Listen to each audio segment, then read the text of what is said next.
Hi guys, I'm Angie, and this is Harold Jones, John L. Scott, Leavenworth. okay. So today, um, just like always, we're just gonna wing it a little bit. I I think you're gonna go over Harold's gonna go over some numbers, I think the topic for today is just the last push as far as if you're a seller, last push on making it to the finish line, uh, getting your home on the market. Well, let's start off with some. Whoa, wait a second. Okay, so you got my curiosity upward. Since we're winging it, we truly Okay. are. Okay, what do you mean by last push? The little things, the making sure, like the checklist part of it. Where should you be when you, like, how do you know when you're done to be market ready? Like, it's those last little things. What do we need to do? Is it hiring a cleaner? If you have a clean, is it staging your home? Like, what's, having someone come in and give you an opinion before you put it on the market? Like, okay, everything looks good. Or, let's make these final tweaks. Hey, cut the grass. Those little minor things that maybe as the seller we're so used to seeing something that we probably don't, just like, oh, it'll be no big problem. But whereas another person can probably say, oh, you probably should move that there, or that shouldn't be here. You forgot to clean a mirror. So that's what I'm saying is like the last little things. Was it get your ducks in a row? So that's where you come in as a broker. Is should who do you have do that? Do you have a friend, a relative, your broker, a cleaning lady? Like, who do you have? And I'm gonna say anybody who can be a neutral party. Okay, I actually enjoy doing the neutral party thing. And the other thing is, you said all of these minor little things. All of the minor little things together make a big thing. Yeah. And you never know what's going to catch their eye. So you want to have as much correct and straightforward right from the go. Right from the day you put it on the market, you want everything as close to good as possible. Yeah, because you might think it's decluttered, but then if you have that neutral party come in, they might say like, that's still busy. You need to move some of that stuff. And I'm sure it's harder for homeowners that are still living in the property versus it being vacant. Of always having to be ready for any moment that someone might come and show their home, and it's what kind of things should they stay on top of, or even if the house is vacant, is stuff to make sure that it's what they say market ready, ready to. So I'm going to inject a little humor here. Okay. I had this single gentleman. He was retiring, and he was going to move out of state. And so I walked through his property, and I said, okay, he didn't have a huge amount of stuff, being single by himself. And so I said, so basically, declutter some of the personal stuff and give it a generic overall look, because we want it to be ready for anyone. And so he said, okay, and we had about a week, and I went back a week later to do a walkthrough just before it went on market, and he totally moved out. So that was decluttered to an extreme. I would say so. Was he still living there? So, no. Oh. No, he said, well, I got started on it. Just kept going. And I just figured I'd just keep going and get it all cleaned out.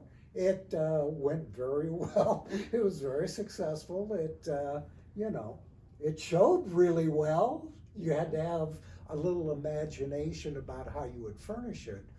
But, yeah, that was one that I was kind of shocked when I showed back up and he was there and greeted me and the place was empty.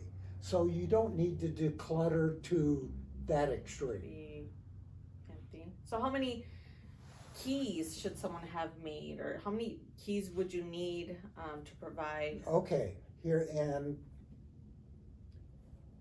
the owner needs the key. Mhm. The agent should have a key that's accessible by lockbox, okay? Okay. And then the agent should have a secondary key in case one of the agents has a really anxious buyer and they put it in their pocket and they rush off and lock the house up, and then the agent, you get the next call, I opened the lockbox, there's no key.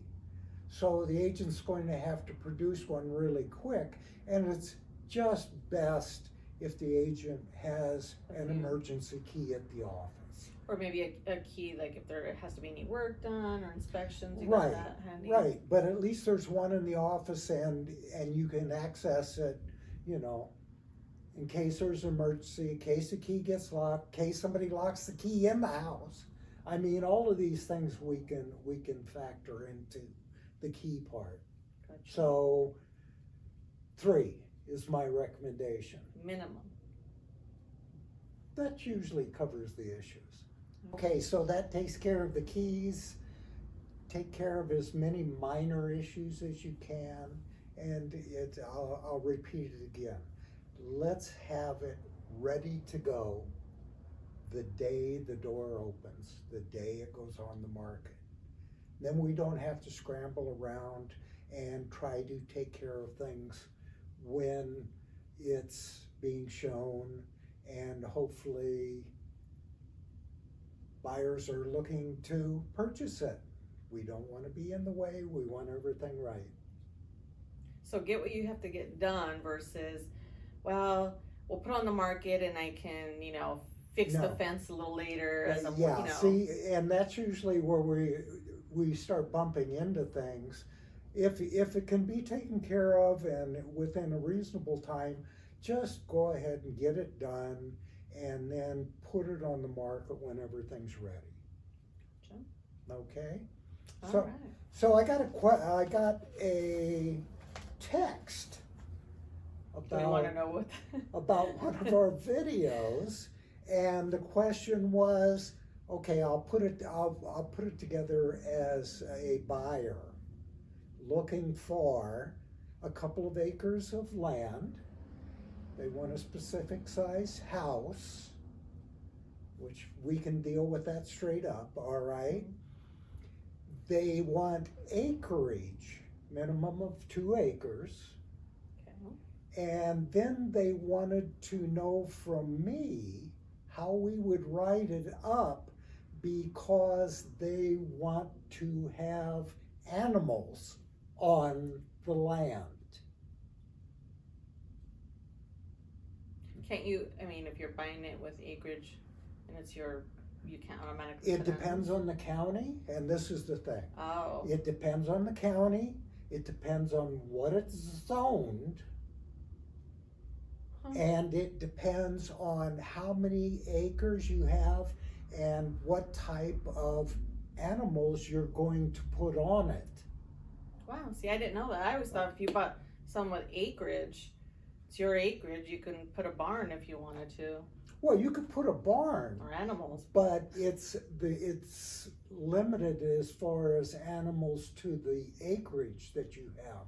Oh. And the whole thing is with this, I could answer most questions like that, but the thing is, the buyer needs to find out from the county and satisfy themselves on the animals that they can put and how many they can put on the land. So buyer to verify. Buyer to verify that type of thing. I can tell you right now what the counties are, but it has to be to the buyer's satisfaction. And one of the other questions were, okay, while I'm finding this out, how can I secure the property? Okay, you can put an offer on the property with a feasibility addendum in it concerning all of the other items. Gotcha. Okay, so if the property won't work in the long run, then you can terminate the offer on the feasibility. The house, the property is not what you want to use it for, and then you can terminate the offer that way. So That's good to know, because again, you know, in the future I'll be a buyer, and I've always thought, oh, I'll buy some land, and you know, we can do this with it or build this on it, and you know, turn it into this, and not even thinking that's that. fine. Always find out from the county. Always give yourself, I guess this is where I'm going with it. Always make sure that there's time allowed in your offer for you to find those things out to your satisfaction, not to anybody else's. So I'm not going on what the agent or what I say as the buyer. I'm going to find out, I'm going to hear it personally, and then I go from there. Okay? Gotcha. So I'm done. All right, well, there you have it. This week's little video. We still haven't got our call from NBC or CBS. Still waiting, you guys. Other than that, I'm good. Have a great weekend. See you later. Bye.